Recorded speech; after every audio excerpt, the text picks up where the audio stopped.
Good morning students. BA final BA second year में आज हम देखते हैं से का बाजार नियम। ये क्लासिकल इकोनॉमिस्ट के अंदर आते हैं से आपके, और इनके इस नियम के का आधार है क्लासिकल रोजगार का सिद्धांत, जो कि हम आगे अपने आने वाले नेट वीडियोस में पढ़ेंगे। तो इससे पहले हम क्लासिकल रोजगार का निर्धारण, आय के निर्धारण के बारे में पढ़ें। उसको निर्धारित करने का जो महत्वपूर्ण आधार रहा है, जो कि से का बाजार नियम रहा है, इसको हम थोड़ा सा देख लेते हैं। ये एक फ्रांसीसी अर्थशास्त्री हैं और इन्होंने धारणा का प्रतिपादन किया कि पूर्ति अपनी मांग स्वयं पैदा कर लेती है या स्वयं उत्पन्न कर लेती है। Supply creates its own demand, और इनको इसी के नाम से का बाजार नियम के नाम से जाना जाता है। यानी आप जो भी कुछ प्रोडक्शन करेंगे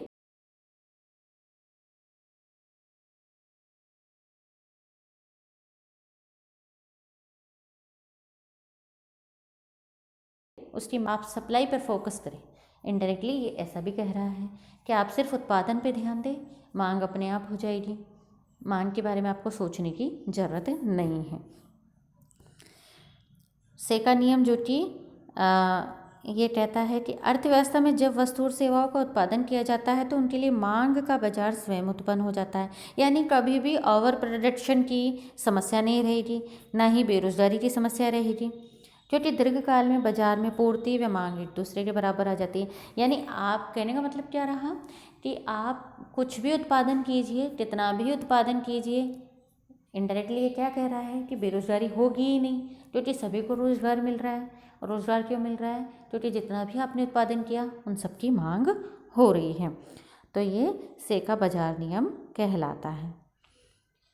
से की धारणा थी कि जो ही किसी वस्तु का उत्पादन किया जाता है त्यों ही उस उत्पादन के तुल्य बाजार में दूसरी वस्तु की मांग स्वतः उत्पन्न हो जाती है। क्योंकि वस्तु विनिमय प्रणाली में जब कोई उत्पादक किन्हीं वस्तुओं का उत्पादन करता है तो वह अपनी आवश्यकता संतुष्टि के लिए बदले में दूसरी वस्तु की मांग करता है।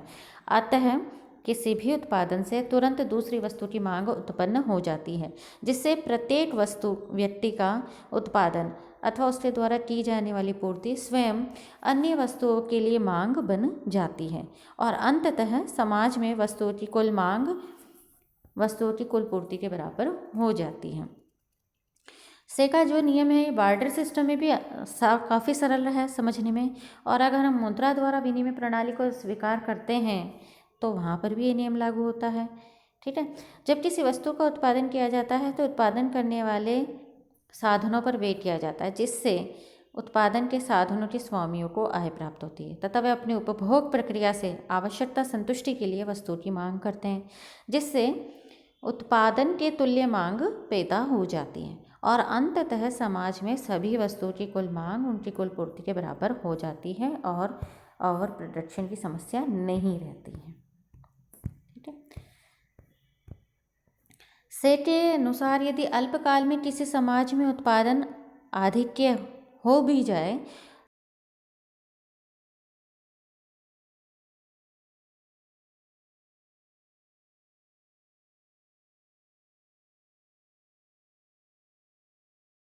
तो बचत नहीं होती है।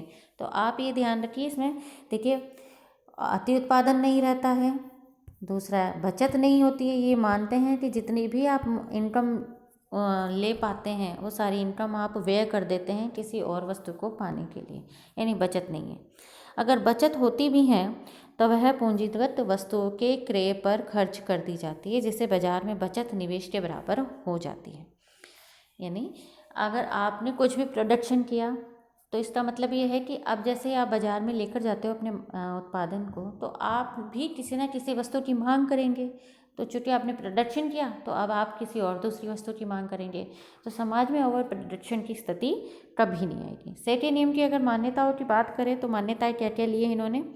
ये मानते हैं कि अर्थव्यवस्था में पूर्ण रोजगार है, जो कि इकोनॉमिक्स में मेरे ख्याल से मान्यताओं में सबसे पहली मान्यता होती है। ये अल्पकाल में बेरोजगारी को मानते हैं, लेकिन दीर्घकाल में ये पूर्ण रोजगार की स्थिति को मानते ही हैं। अल्पकाल में अगर वो बेरोजगारी हो तो बेरोजगार साधनों को काम पर लगाने से उन्हें आय प्राप्त होगी तथा उत्पादन बढ़ेगा, जिससे अर्थव्यवस्था में जितना उत्पादन होगा उतने ही साधनों को प्राप्त आय के बराबर मांग उत्पन्न होने से बाजार में पूर्ति और मांग में समानता से उत्पादन तब तक बढ़ाया जाएगा जब तक कि अर्थव्यवस्था में पूर्ण रोजगार का स्तर नहीं पहुंच जाता है। सेकंड है, अर्थव्यवस्था में पूर्ण प्रतियोगिता विद्यमान रहती है। ठीक है। नेक्स्ट है स्वतंत्र अर्थव्यवस्था, सरकारी हस्तक्षेप नहीं है। फोर्थ है मुद्रा की तटस्थता, सेका बाजार नियम वस्तु विनिमय प्रणाली पर आधारित है, मुद्रा को तटस्थ मानकर चलता है, यानी मुद्रा केवल और केवल विनिमय का माध्यम है, यह उत्पादन को प्रभावित नहीं करती है। नेक्स्ट है संचय प्रवृत्ति का अभाव, ये मानते हैं कि जितनी भी आय होती है वह सारी उपभोग कर दी जाती है। ठीक है, बचत नहीं की जाती है, और अगर वो बचत भी होती है तो वह पूंजीगत वस्तुओं पर खरीद ली जाती है। सेकेंड नियम की अगर आलोचनाओं की बात करें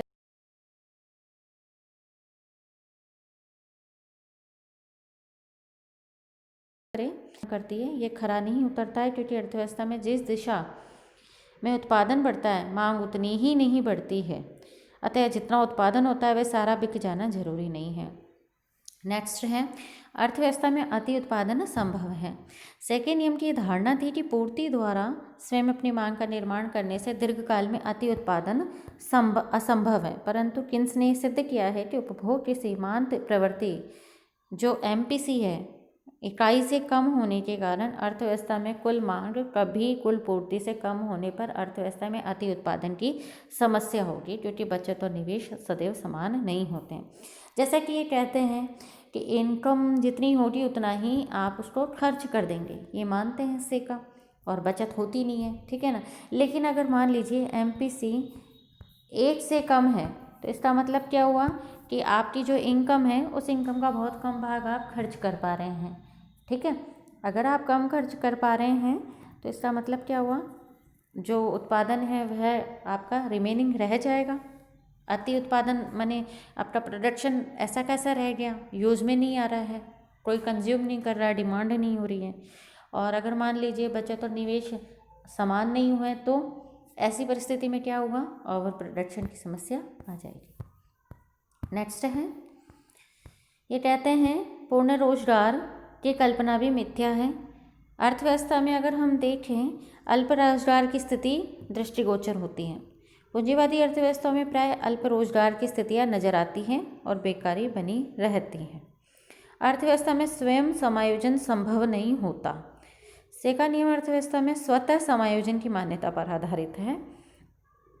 किन्स कहते हैं कि अर्थव्यवस्था में स्वतः समायोजन करने तक की प्रतीक्षा नहीं होती है, इतना धैर्य किसी कि वह सेल्फ एडजस्टमेंट तक का वेट करे। अतः उनके अनुसार बेरोजगारी तथा अति उत्पादन की समस्या को हस्तक्षेप, निवेश वृद्धि, सरकारी व्यय में वृद्धि जरूरी है। नेक्स्ट है मुद्रा तटस्थ नहीं। सेकेंड नियम से मुद्रा को केवल विनिमय का माध्यम माना है, इसका उत्पादन पर कोई प्रभाव नहीं पड़ता। जबकि किन्स ने सिद्ध किया है कि मुद्रा केवल विनिमय का माध्यम नहीं है, संचय का आधार भी है, और परिणाम स्वरूप वह मांग और पूर्ति में असंतुलन उत्पन्न कर उत्पादन को प्रभावित करती है। सरकार मुद्रा की पूर्ति बढ़ाकर ब्याज दरों में कमी से निवेश को बढ़ाकर उत्पादन एवं रोजगार को बढ़ा सकती है। राज्य सरकार हस्तक्षेप जरूरी।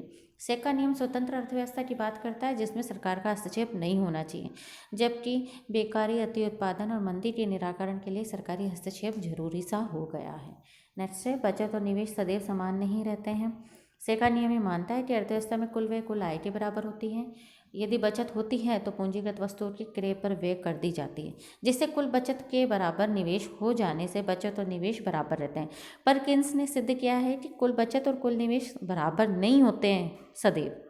जब बचतें निवेश से अधिक होती हैं तो प्रभावपूर्ण मांग में कमी से बेरोजगारी तथा अति उत्पादन की समस्या उत्पन्न हो सकती है। अतः दोनों में समानता स्थापित करने के लिए सरकार को हस्तक्षेप करना पड़ता है। नेक्स्ट है मांग स्वयं अपनी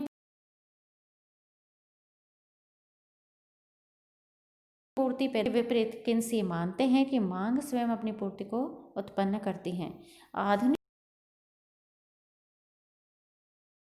युग में प्रोडक्शन करते हैं। नेक्स्ट है सेका नियम अव्यवहारिक और भ्रमपूर्ण है। और आपको पता ही है 1930 की मंदी ने से के नियम के खोखलेपन को जाहिर कर दिया और सिद्ध कर दिया कि अर्थव्यवस्था में अति उत्पादन एवं बेरोजगारी संभव है, क्योंकि उस समय जो परिस्थितियाँ रहीं उस समय उत्पादन इतना ज़्यादा हो गया था और लेकिन मांग नहीं हो रही थी, और मांग नहीं होने की वजह से चूँकि उत्पादन पूरी तरीके से यूज़ नहीं हो पा रहा था, अतः व्यापारी क्या कर रहे थे, जो रोज़गार पे लगे हुए लोग थे उनको हटा रहे थे, तो बेरोज़गारी बढ़ रही थी अति उत्पादन की वजह से। और बेरोज़गारी की वजह से लोगों के पास में इनकम कम आ रही थी, इनकम कम होने की वजह से मांग कम हो रही थी, मांग कम होने की वजह से आगे चल कर वो उत्पादन का कंजप्शन नहीं हो पा रहा था या उस उत्पादन का डिमांड नहीं हो पा रहा था, तो ये एक सर्कल चल गया था। तो से का नियम की धारणा जो इन्होंने दी थी, ये 1930 की मंदी ने इसे खोखला सिद्ध कर दिया। आज के लिए इतना ही, धन्यवाद।